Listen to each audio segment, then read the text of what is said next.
Hi guys, good morning! Nandito ako ngayon sa West Governor Heights 1 para mag-update sa ating buyer. Ito nga po yung bahay niya ngayon. So last time 2 months ago pinuntahan natin, kaya lang hindi pa siya tapos. So ngayong araw po, binalikan namin ni partner para ipakita po sa kanya. And ayan na nga po, 100% gawa na po yung bahay niya. Sigurado matutuwa siya. Yung ating buyer po dito isang locally employed. Yung isa naman po dun sa bungad.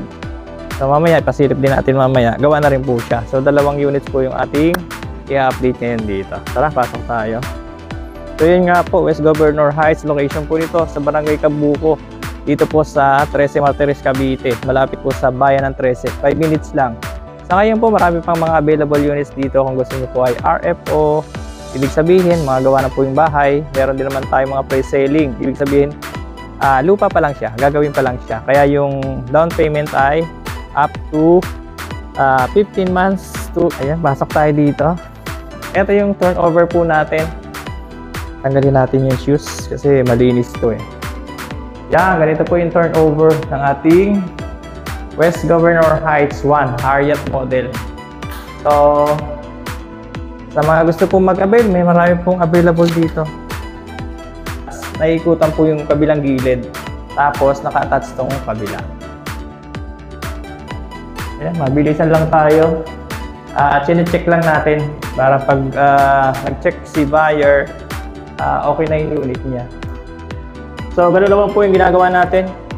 Kada turnover ng unit or pag nag-inform po ang developer na pwede nang i-check, inuunahan po muna natin yung mga buyer natin para at least natin, pre-check. Tara, dito tayo sa taas. So yung po nito, yung taas nito, wala pang rooms. So si buyer na po yung magpapagawa ng rooms. Ganito lang siya, open siya. Provision ng 2 bedrooms. Ang kagandahan lang kay West Gov, meron na siyang kesame. Ayan. So maliwalas.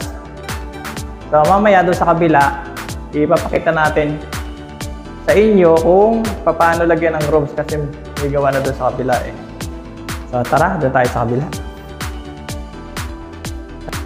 Ayan na nga guys, nandito tayo ngayon sa ongoing improvement nitong bahay. Nandun tayo kanina. Katalikuran lang siya. So ipapakita ko lang sa inyo kung paano siya gawin, kung paano siya lagyan ng bakod, kung lagyan ng fence, at saka kung paano siya lagyan ng kwarto. So nagbakod siya rito. Ito nga, 3 meters nga po ito. Mula dito sa gilid hanggang dito sa pader. Yan. So ito yung pinaka entrance gate ng ating pinaka parking area. So kung makikita nyo, mahaba siya hanggang doon. Kung may mga sasakyan kayo, mga SUV or sedan, so kasya po dito ang dalawa. Then dito naman sa kabilang side, ito naman po yung human gate. So naglagay siya rito, tapos ito yung pinaka-entrance ng human gate papunta doon sa loob. Tara, silipin natin dito sa kabila. So siguro ang ilalagay lang dito, tubular na bakod.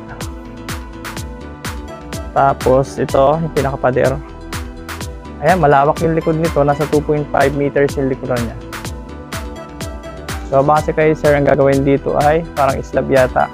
So, nakaabang na siya. So, doon naman tayo sa rooms, sa taas. So, ayan, dito naman tayo sa taas. Check natin yung mga ginawa ni sir kung anong style yung rooms na ginawa nila dito. So, yun nga, yung taas natin kanina, yung pinakita sa inyo is wala pang rooms. Kumbaga, provision siya ng 2 bedroom. So kapag pina-improve nyo siya, ganito po ang mangyayari. So ito yung pinaka-hallway. Tapos, naglagay siya ng isang rooms dito sa right side at saka po dito sa left side. So dito muna tayo sa pinaka-right side. Yan. Ganito yung ginawa nila. So nilagyan lang nila partition sa gitna. Pero ito, mas maliit compare dun sa kabila. So, maluwag pa rin siya. Ayan po. Malaki. Maluwag. Ito naman kabila. Ito yung pinaka-master bedroom. Yan. So, yan ganda. Diba? So, pwede nyong open to para pumasok yung hangin. Kasi itong side naman na to is open siya. Ayan. So, dito, ang plan dito, siguro dito, lalagyan ng pinakabugong dito. Okay na. So, yun po. Sa ngayon po, marami pang mga open units dito sa mga gusto pong mag-avail. Yun nga po, West Governor Heights 1 located at Barangay Cabuco. Dito nga po sa 13 Martires, Cavite. Along Governor's Drive Highway lang po. So, walking distance lang siya. Then, may biyahe na po doon ng mga jeep at saka tricycle going to Bayan ng 13. Yan lang yung ating update dito po sa West Governor Heights 1. Thank you po and God bless.